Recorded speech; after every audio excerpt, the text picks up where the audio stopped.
Men, this is one condition you must never ignore. Pain, swelling, and foul smell around the groin, the penis, and the surrounding area. This is called Forniers gangrene. Hello guys, good evening. This is Nurse Lily here, the men's nurse. Yay! Okay, this evening we are talking about Forniers gangrene. Yesterday I told us that we are building our topics. So yesterday we talked about personal hygiene, and I was telling us that there is this infection that is very life threatening, and that is the reason why personal hygiene has to come before it, because we are layering, we are cooking here, we are cooking. Are you ready to chop? Okay, so what is this Forniers gangrene? Basically, it starts like a boil. A boil, it starts like a boil. Sometimes it can come as a result of maybe you have shaved, and then there is a cut. And that cut now, when that cut is exposed to dirt, it can get infected. So have you seen the point of all this hammering on personal hygiene, personal hygiene, personal hygiene? It's not just so that we come and talk. This personal hygiene is very important, because imagine you just shaved and just a small cut. That's it, with good hygiene, nothing concerned with infection. But because of dirty, it will not get infected.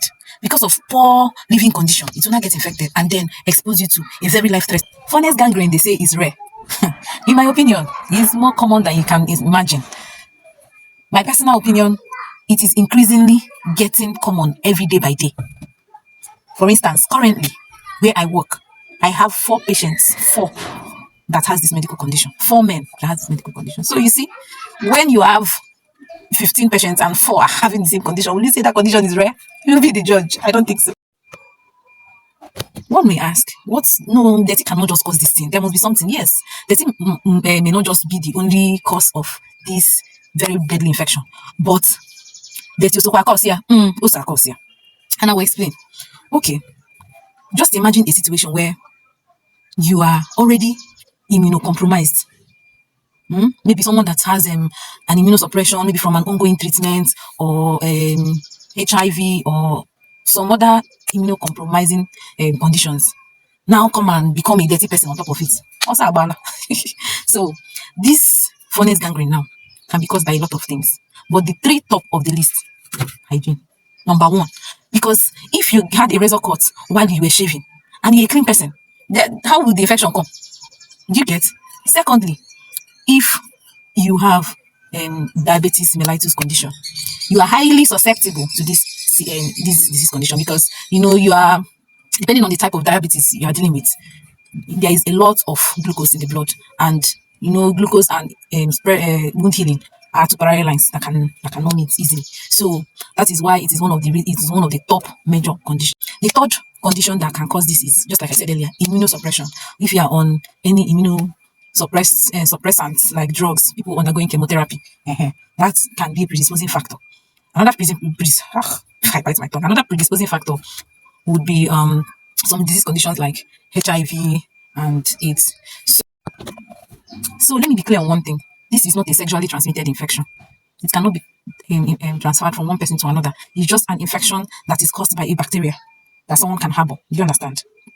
One of the major warning signs is pain, excruciating pain that is not subsiding even after taking serious analgesics.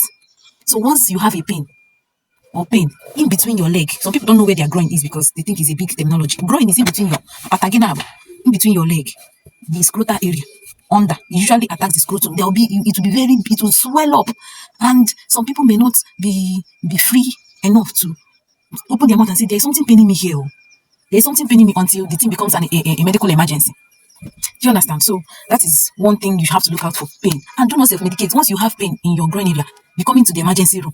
It's better you come and they tell your guy you're overreacting, I beg, than to stay in the house and have tissue damage ongoing. And it is very, very, very serious. Okay, I've had a patient, a very young boy of 23 years, come into the ward. What happened in the night? He's an Okada guy. In the night, he came back home, he started feeling pain. The next morning, the thing has swollen to the extent that it now had the area got so dodgy that it busted, and the testes were exposed.